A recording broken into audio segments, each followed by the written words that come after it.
everyone. I'm Miss Melaina from the Highland Park Public Library, and welcome to Library in Your Living Room. This is Storytime with Thor, and this is my friend Thor. If you've been joining us, you know that we've been reading The Boxcar Children by Gertrude, Chandler, Warner. And in the last edition, Henry had participated in a race where he had won $25. And one of the benefactors of the race turns out to be the children's grandfather, but they don't know that information yet. So let's see what happens today. Chapter 11, The Doctor Takes a Hand. The days went by happily for the Boxcar Children. They found more treasures in the dump, and Henry worked every day for Dr. Moore.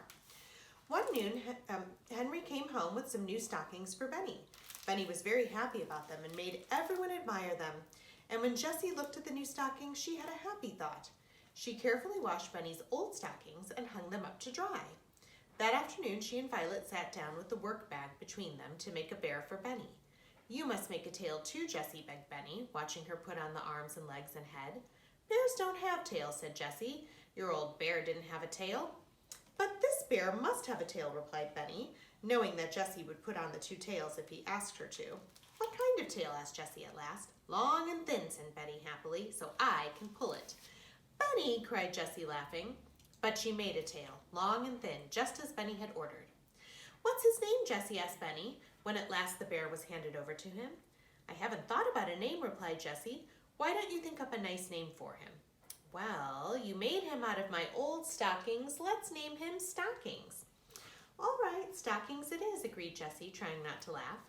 And from that day on, the bear's name was Stockings as long as he lived, and he lived to be a very old bear indeed.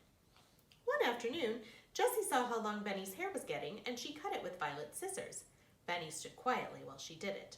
But while his sisters were getting supper, he said to himself, "Jessie cut my hair. I'll get Violet's scissors and cut Watch's hair. He will look better."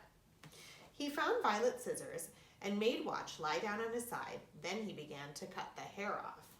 Benny said, "Good dog, Watch. You are Jessie's dog, so I will cut a J in your hair. Hold still now." Watch lay still, and Benny began to cut a J. It was not a very good J, but it looked a little like one. Soon, Benny had cut off all the hair on one side with a J in the middle. He stood admiring his work, and just then Jessie came to see what he was doing. "Benny," she cried, "what are you doing?" Then she began to laugh. "Oh, Violet, come and see," she called. "Watch looks so funny." Jessie laughed and laughed until she almost cried. Violet laughed until she did cry. Then she could not stop crying. She cried and cried. At last Jessie made up her mind that Violet was really sick. "You must go to bed, Violet," she said. She helped her carefully into the boxcar and put pine needles all around her and under her. Then she wet a handkerchief in the cold water of the brook and laid it on her little sister's hot head. "I wish Henry could come home," Jessie said. "What shall we do?" When Henry came at last, he looked at Violet and said that maybe she had a cold. "Maybe she sat too long by the brook," he said. "If Violet is very sick, she ought to go to the hospital," said Jessie. "Yes, I know that," said Henry, "and we don't want her to go to the hospital if we can help it.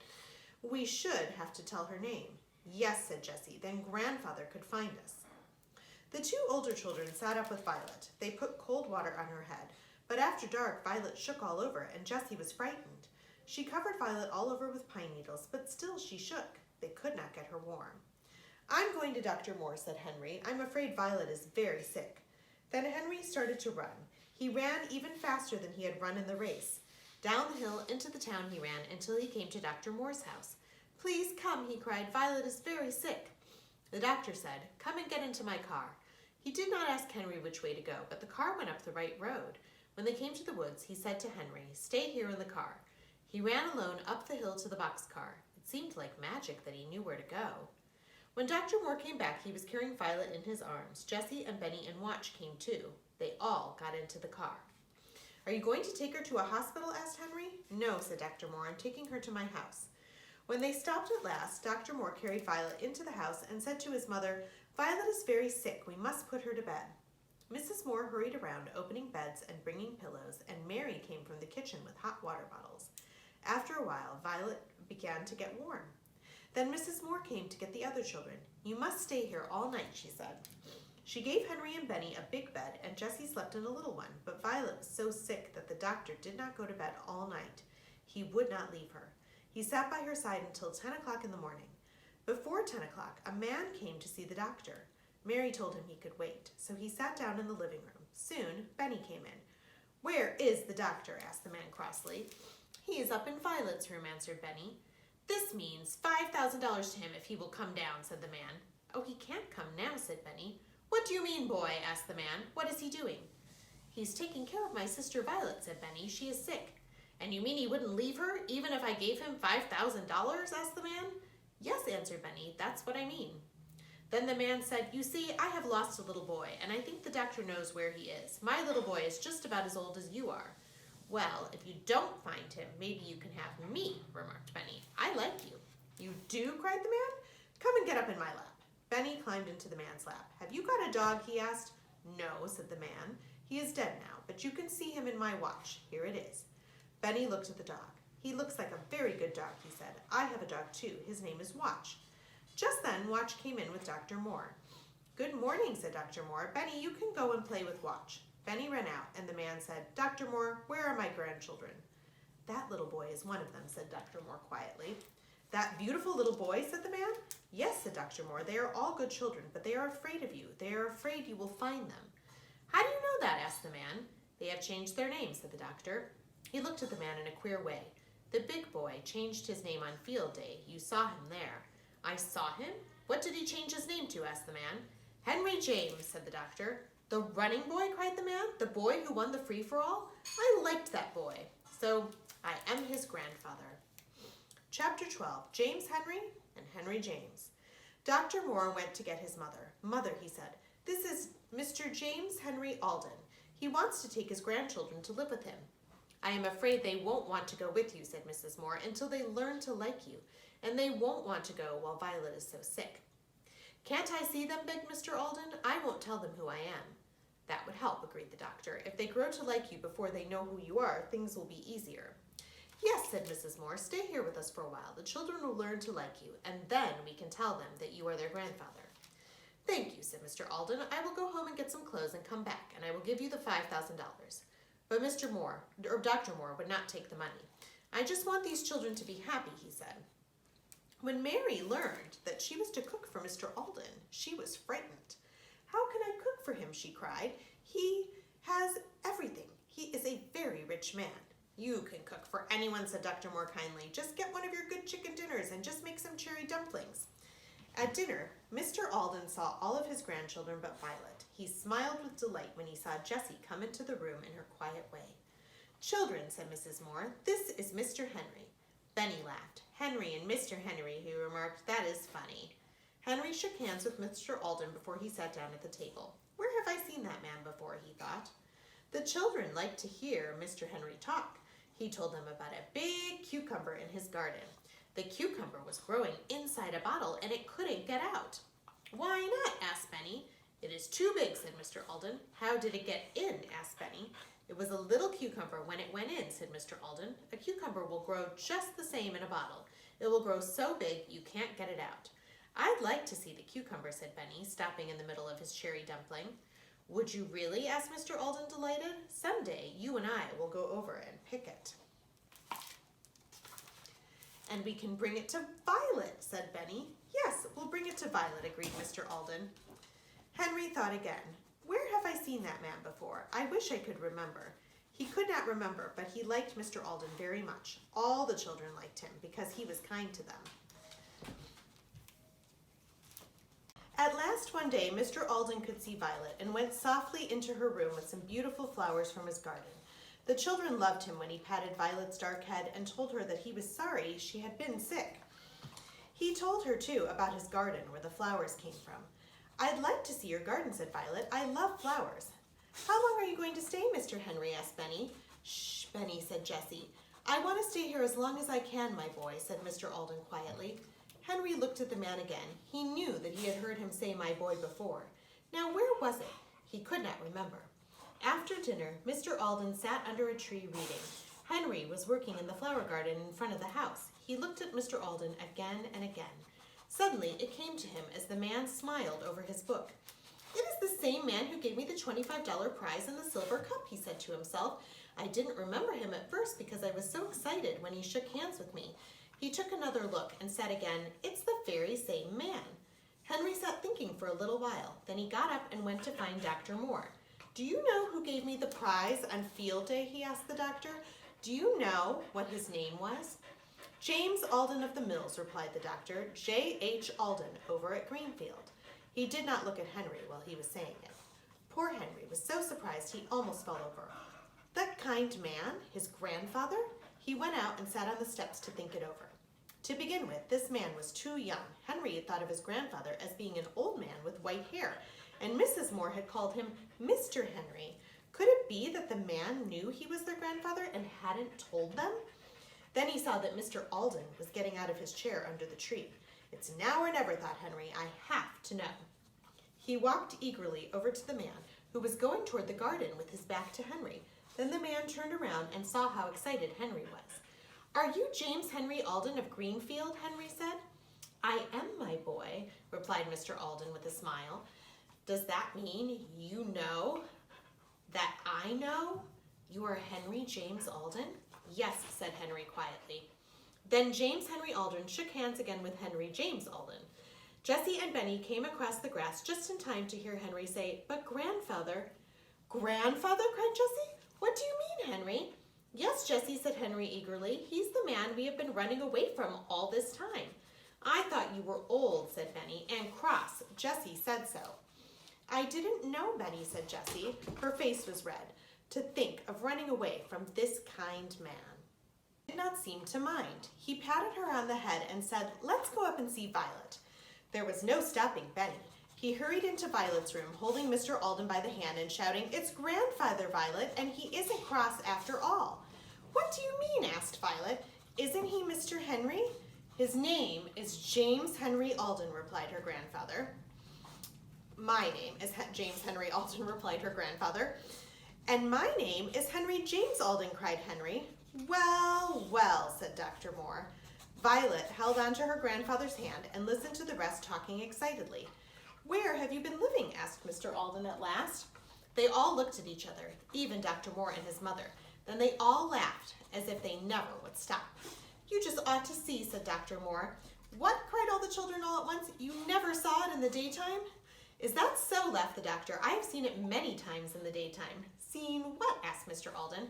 Our house, said Jessie. We have been living in a boxcar in the woods. Then they all began to tell him about the dump and the dishes and the brook and the swimming pool. They have 4 beds of pine needles in the car, said Dr. Moore.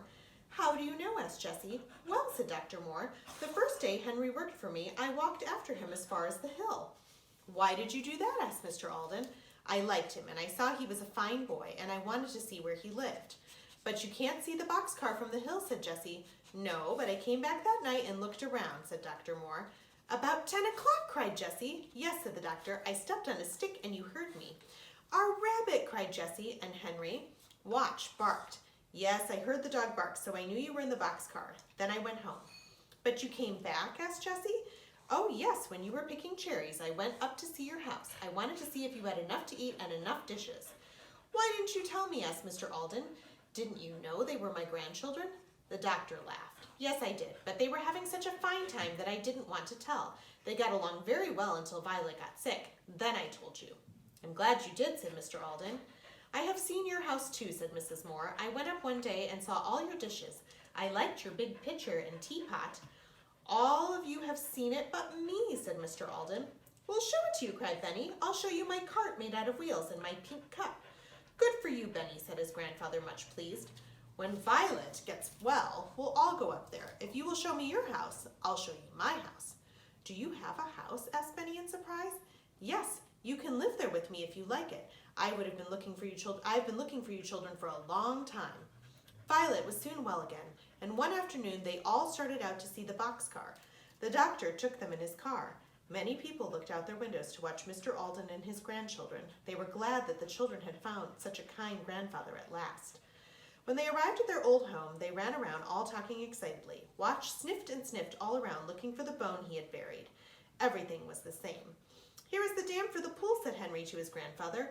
See our building, shouted Benny, for what that was what he called the fireplace. It really burns too, and this is the refrigerator in the waterfall, and here is my pink cup. They all stepped on the stump and climbed into the car. They looked at the 4 beds and the dishes. Here was the same old pitcher and teapot, said Jessie, laughing. They found the blue tablecloth, and they all sat down by the brook and ate chicken and bread and butter and cookies. Benny drank milk from his pink cup. Come, we ought to go now, said Dr. Moore at last. The sun is going down. I don't want Violet to take any more cold. They closed the boxcar door and said goodbye, but they were all sorry to go. Tomorrow, said Mr. Alden, will all of you come to see my house? Oh, yes, cried the children happily. They did not know what a beautiful house it was and what good times they were going to have in it. Chapter 13, A New Home for the Boxcar. The children's grandfather wanted them to like his house. He wanted them to live with him all the time. So he had made over some of the rooms just for them. The children went with him in his car to see the house. When the car stopped in front of it, Henry cried in surprise, "Do you live here in this beautiful house?" It was a beautiful house. It was very big with many trees and flower gardens around it. "You may live here too if you like my house," remarked his grandfather, watching Henry's face. The house was beautiful inside too. There were flowers everywhere. There were maids everywhere. The children went up to the bedrooms. "Oh," cried Jessie, "this is Violet's room." It really was Violet's room. There were violets on the wallpaper. The bed was white with a violet cover. On the table were flowers. "What a beautiful room," cried Violet, sitting down in a soft, pretty chair. All the children shouted when they saw Benny's room. The wallpaper was blue and covered with big rabbits and dogs and bears. There was a rocking horse and a toolbox and little tables and chairs. And an engine stood on a track with cars almost as big as the little boy himself. Benny ran over to the engine. "Can I run this train all day?" he asked. He sat down on the floor by the engine. "Oh, no," said Henry. "You are going to school as soon as it begins." His grandfather laughed. "That is right, my boy. You will like school. You will learn to read." "Oh, I can read now," said Benny. In Jessie's room, they found a bed for Watch. It was on the floor by her bed. Watch got in it once, sniffed at the pillow, turned around 3 times, and lay down. "He likes it," said Jessie. "He will sleep by me." Just then the children heard a doorbell ring. A maid came up to find Mr. Alden. "A man to see you," she said, "about the dog." Now when Jessie heard the word dog, she was frightened. She was afraid it was about Watch. "They won't take Watch away," she whispered to Henry. "No, indeed," said Henry. "We'll never, never give him up." Henry and Jessie and the other children went down with their grandfather to see the man, and Jessie was more frightened than ever. Watch did not growl at the man. He jumped up on him delightedly. "You see, he was my dog," said the man, "but I sold him to a lady, and he ran away from her that very day. I have to turn him over to the lady I sold him to." "How do you know he is the same dog?" asked Mr. Alden. "Oh, he is my dog," said the man. "You see, he knows me, and he has a small black spot on his foot, but someone has cut his hair on one side." Benny looked. He found the black spot on Watch's foot. "I never saw that spot before," said Henry. "I will give you what you want for the dog," said Mr. Alden. "The children love him. They want to keep him." "But I sold him to a lady," said the man. "I must take the dog to her." Then Henry said, "Maybe she will want to change to another dog when she sees his hair. If she will agree to take another dog, will you let my grandfather have this one?" "Yes, I will," said the man. "Let's go and ask her, grandfather," said Benny. "She will let Jessie have Watch. He is her dog. She took the thorn out of his foot." The man told Mr. Alden where the lady lived, and they all started out to find her. She was a very pretty young lady, and she asked them to sit down, but Benny could not wait. He said, "Please let us keep Watch. I want him, and Jessie wants him, and we didn't know he was your dog." "What do you mean?" asked the lady, laughing. "Who is Watch?" "This dog is Watch," answered Henry. "A man came to grandfather's house today and told us that he had sold the dog to you. When Watch ran away from you the day you brought him, he came to us. He had a thorn in his foot, and Jessie took it out." Watch looked up at the lady and wagged his tail. When she looked at him, she began to laugh. "Look at his side," she said. "Who cut his hair?" "I'm sorry," said Henry. "Benny did that one day with Violet's scissors." "I am not sorry," said the lady, laughing. "He looks so funny. And you want to keep him? Is that it?" "Oh, yes," asked Jessie eagerly. "The man will let him have us if you will take another dog." "Don't be afraid," said the young lady. "You may keep the dog. I can change to another one." "Oh, thank you. You are nice," cried Benny. He ran to the lady and climbed up in her lap before anyone could stop him. "I'd like to keep you, Benny, in place of the dog," laughed the lady, putting her arms around him. How happy the children were to have Watch to keep. Mr. Alden gave the money to the man at once. 4 happy children sat with their grandfather around the Alden dinner table that night. The maid smiled in the kitchen to hear the children laugh. And the children laughed because Watch had a chair at the table beside Jessie and was really waited on by a maid. Would you ever think that 4 children could be homesick in such a beautiful house? Jessie was the first one to wish for the old boxcar. One day she said, "Oh, Grandfather, I'd like to cook something once more in the dear old kettle in the woods." "Go out in the kitchen, my dear," said her grandfather. "The maids will help you. You can cook all you want to." Jessie liked this, but it was not like the old days in the boxcar. Then one day Benny said, "Grandfather, I wish I could drink my milk out of my dear old pink cup." His grandfather began to think. He had some pink cups, but they were not so dear to Benny as his old cracked one. At last, Mr. Alden said, "I'm going to give you children a surprise." "Is it very nice?" asked Benny. "No, not very," laughed his grandfather. "It is not pretty at all." "When will it come?" asked Benny. "It will come today. You children must all go over to Dr. Moore's and stay until the surprise comes." "What can it be?" wondered Violet. Her grandfather laughed. "I hope you will like it," he said. "It is very heavy." The children were glad to see sweet Mrs. Moore and the kind doctor again. They stayed until Mr. Alden said the surprise was ready.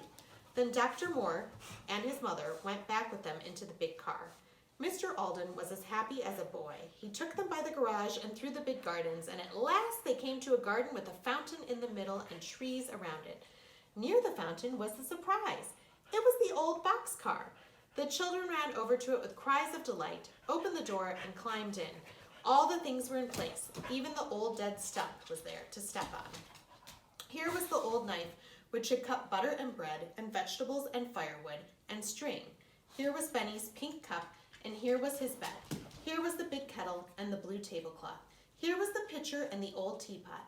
And here was the dinner bell, which the children had made from an old tin can. Benny hung it on a tree with a string and rang it over and over again with a spoon. Watch rolled on the floor of the car and barked and barked.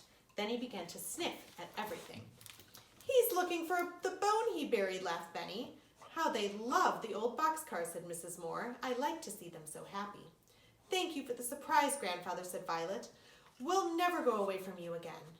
"I hope not, my dear," said Mr. Alden. "We'll all live happily ever after." And so they did. The end. Well, thank you for joining me and Thor, who has wandered off, for the very first Boxcar Children. There are many, many more Boxcar Children's. Gertrude Chandler Warner actually wrote the first 19, but there have been other authors who have written the rest of them, and we do have all of those at the Highland Park Public Library. So if you'd like to see what we'll be reading next, or to also see some of our other amazing programs, please visit us at hplibrary.org. That's all for today. Thank you so much. Bye-bye. Sorry Thor isn't here to say goodbye. He's actually off camera right now. Bye.